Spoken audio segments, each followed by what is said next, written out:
I'm going to give you guys a lesson on Dagestan and how they took over the MMA game. Whether it's wrestling, sambo, jiu-jitsu or MMA, fighters from Dagestan have risen to dominate the global stage with a relentless grinding style and an unshakable mindset. Figured to be a tough proposition.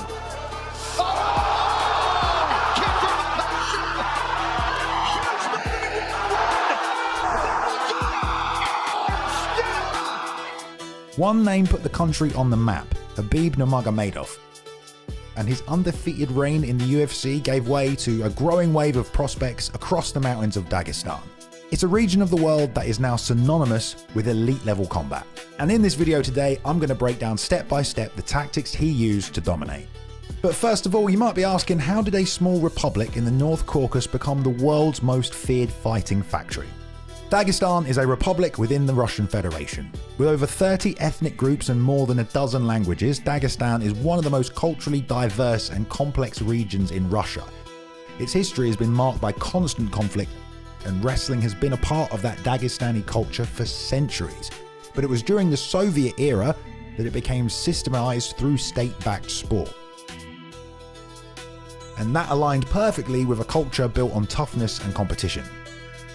Eventually, Sambo, an art developed for the military forces, took root in Dagestan and became a key part of training, laying the groundwork for the dominant, all-rounded fighters we see today. And in this harsh environment, fighting isn't just a sport, it's a tradition, duty, and identity. It might have been Khabib Nurmagomedov who put Dagestan on the global MMA map, but he wasn't the first Dagestani fighter to run through the competition like a wrecking machine. Alhamdulillah, tomorrow night I'm gonna smash your boy, guys. I'm gonna smash your boy. Back in the early 2000s, before the UFC ever signed a Dagestani, there was a man feared across the MMA world, Khamzat Barkalev. This guy was an ADCC champion, a world Sambo champion, and an undefeated mixed martial artist. Barkalev was a relentless force. Trained in both judo and sambo in the Caucasus Mountains, he represented the early blueprint of the Dagestani grappler. And against the guys of his era, it was all too easy for him. His trips and throws came with drilled precision. His dominance and top control was also second to none, not unlike the Dagestanis who would follow, and his balance and pressure was incredible. And he was also super athletic. The ground and pound was devastating and just relentless. Barkalev would go on an 11-0 undefeated run, with many people, including the UFC champion Pat Miletich, calling him the best fighter pound for pound. And we might have seen a Dagestani UFC champion in the early 2000s. But he lost to Dave Monet in a one-night tournament, and that guy would go on to be the first ever UFC middleweight champion, and Barkalev retired and never fought again. And it would be years before the world met another fighter from those mountains. Khabib, the Eagle Nurmagomedov!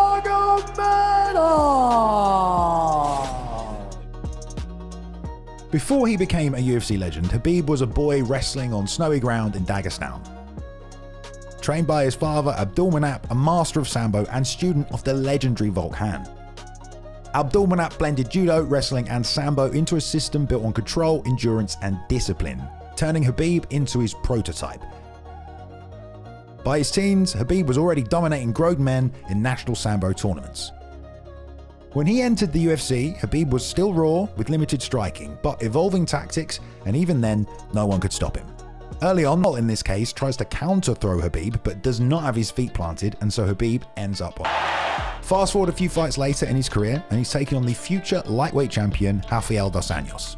Already in a few fights, we can see the development of strategy with Khabib, and as the pressure comes from RDA, Khabib now blitzes with his striking, giving himself space so he can retake the center. And this starts to become a pattern in the early rounds of this fight. The very next time he loads a strike, the hands of RDA come up away from his hips to guard his head, and less than a minute in, he already has RDA reacting exactly how he wants him to.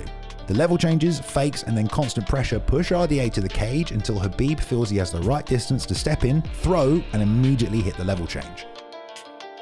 Here though, Khabib shows off his sheer physical strength. Even though RDA digs his underhook, Khabib connects his hands, leans all his weight into RDA, takes a penetrating step and lifts RDA straight up and off the canvas using his knee as a leverage point.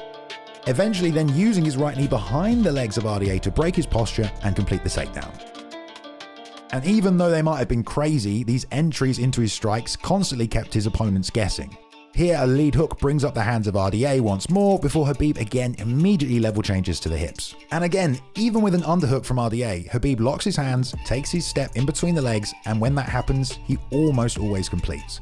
In this fight with RDA, he continuously ragdolled the future UFC champion, who'd go on to kind of adopt Khabib's style himself and then go on a legendary win streak of his own.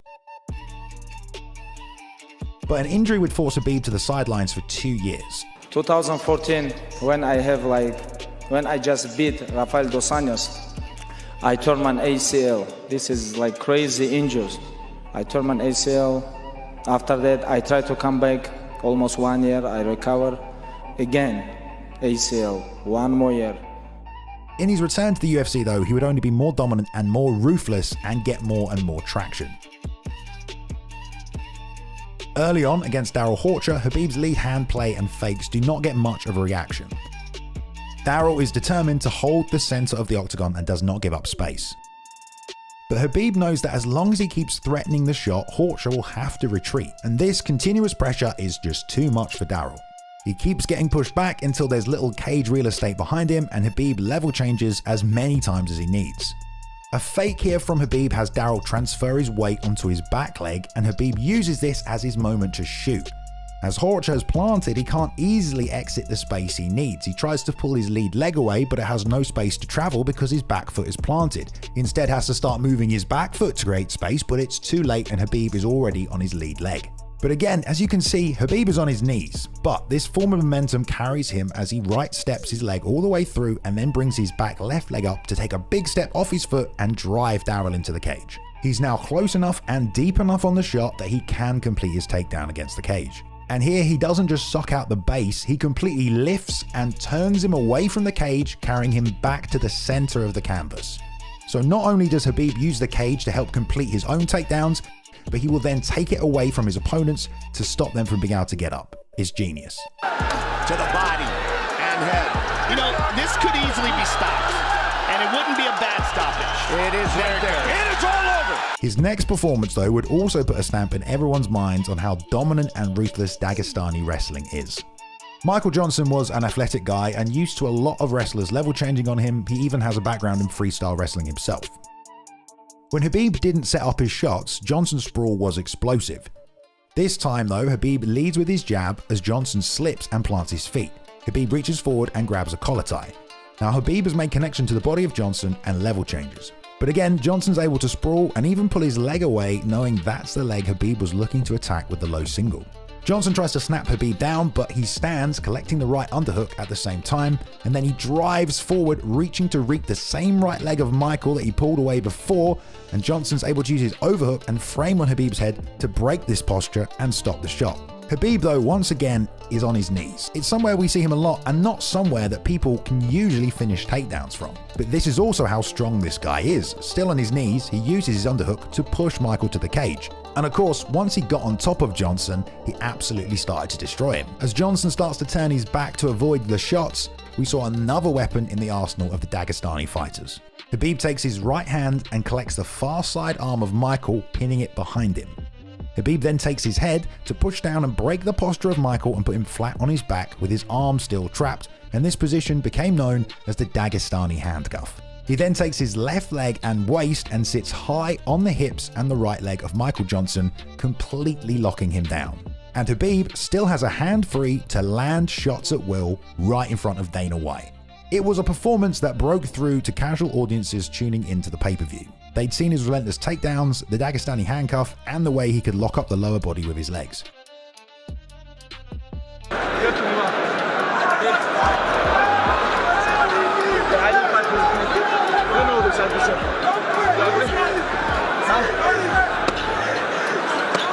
Move, Mark.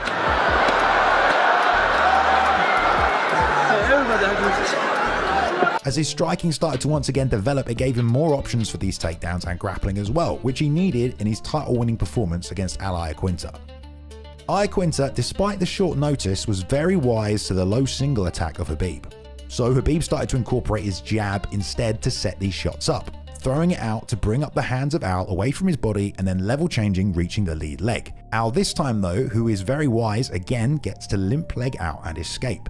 Here, with Khabib on his knees, unable to drive forward and Al almost pulled out completely, it looks bad. But Khabib still has his ankle and cradles it under his right armpit. He keeps a hold of it as he stands back to his feet and instead starts to treetop Al. And Al cannot balance and is run backwards into a takedown from what looked like a very bad position. And as this fight went on, we saw the jab of Khabib become more and more of a weapon as well. It kept Al busy and it helped disguise those takedowns. Khabib throws one jab out and Al parries it, and then he immediately throws a second, which is just a fake for the level change. Al though, without the cage in the way, is able to limp leg out from the takedown. But Khabib immediately throws a jab out, gets the same reaction from Al and shoots at his legs again. This time when he collects the leg, he runs out to the cage and there is nowhere for him to limp leg out to. And once again, we see Khabib hit the same takedown he hits on everybody regardless if they know it's coming. This cycle is again repeated in this fight. And on that night, he was crowned the UFC lightweight champion. Still undefeated with a wrestling game everyone knew was coming, but no one could stop. And new undisputed UFC lightweight champion of the world. Now against Conor McGregor in a serious grudge match, the Irishman was going to come forward with non-stop pressure to hold the center and stop Khabib from pushing him back. But early on, as soon as McGregor throws out the head kick, Khabib uses this moment to immediately circle back to the center. And once there, he wastes no time and shoots straight away. Initially, I think a lot of people were surprised that Conor managed to sprawl out well on top of Khabib and take backside control position. But from here, as soon as Conor lets go of the chest wrap, Khabib from his knees is able to rise up still attached to the leg of McGregor. And then on the spot, he will run the pipe and rotate as many times as he needs to before dragging him back, using the momentum to take the base away. And again, once Khabib was on top in this fight, we saw some great ground and pound tactics. How many shots can one man take? It's very unique for someone to be able to control and float above his opponent from stacked position and still land damage without fully committing to the top position. And Nurmagomedov was able to do tons of damage from here, and also limit McGregor's attempts to get up. As the fight wore on, we again saw the same takedowns were coming out from Khabib, with McGregor, like all of his opponents, just unable to stop them. Khabib defended his title with another dominant performance. There it is. Nope, it's on the chin. There's the tap! Still undisputed! Khabib Nurmagomedov! And yes, of course, he knocked Conor McGregor down with his striking in that fight, also showing the evolution of that game, but also the constant threat of the takedowns, making a world-class striker like McGregor make mistakes. Khabib Nurmagomedov soared through his MMA career as an undefeated Dagestani champion. After he retired at 29-0 undefeated, his legacy of dominance would continue as his dad Abdulmanap predicted with father's plan. And Islam Makhachev would do the same, using the same style to smash his way to a UFC championship. And so many other fighters have followed since then. Even with some legends before him, Khabib was the guy to put the country on the map. And all those fighters who have followed in his footsteps have added to the legacy and the evolving style of the Dagestani wrestlers. Each one of them has their own variation in tactics and styles themselves. But ultimately, as a whole, from the region of Dagestan, they have produced some of the most dominant fighters in MMA history. Their dedication to discipline and a strict training regime starting from a very early age has turned them into absolute grappling monsters. And if you don't have the technical prowess to lock up with them, then you will definitely not have the physical strength and capabilities to stop what they're trying to do. The legacy of the Dagestani fighters continues to be told, and I would love to break down everything that has followed, but that will have to be a video for another time.